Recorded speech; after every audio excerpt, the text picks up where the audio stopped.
Okay, like I said earlier, I'm going to use this mold right here for the bottom because I need it to be a little bit thicker.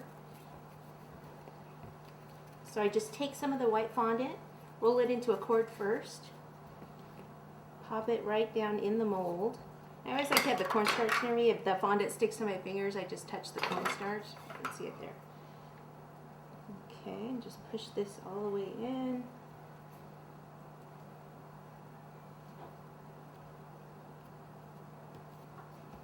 Just want to make sure it's in there really good so you get all the detail.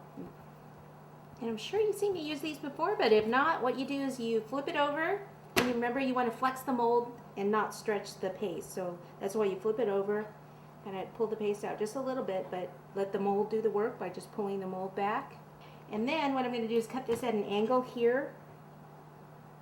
That way when I put the next one up against it, you're less likely to see where they join. Take some water right here.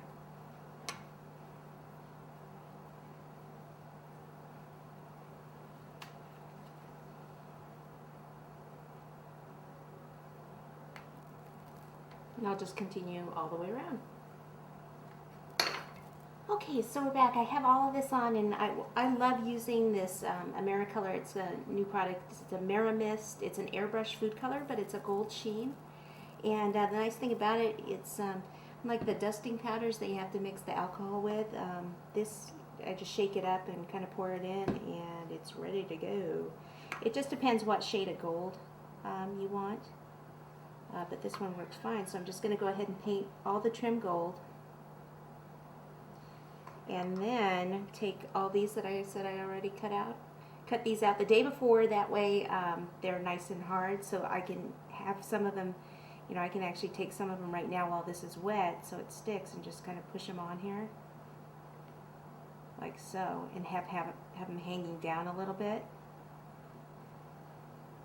What I can also do though is just a little extra thing here. I've got some royal icing. Just pop some royal icing on the back and pop them on.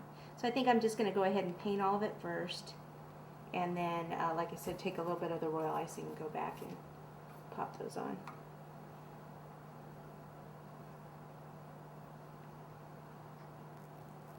Alright, so I just have a couple more to put on, using again the royal icing.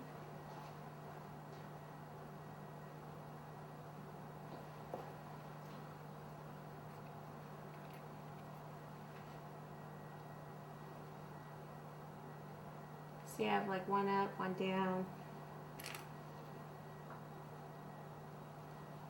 Some of them really hanging down and off. Okay, so I have them here, here, and all the way at the bottom. Looks like one of them fell off here at the base. I'm going to pop a little bit more royal icing on. And I think this cake actually needs to get chilled for a while. Thing about a cake like this, always make sure you have plenty of time to refrigerate it during the decorating when it takes this much decoration, so it doesn't get too soft.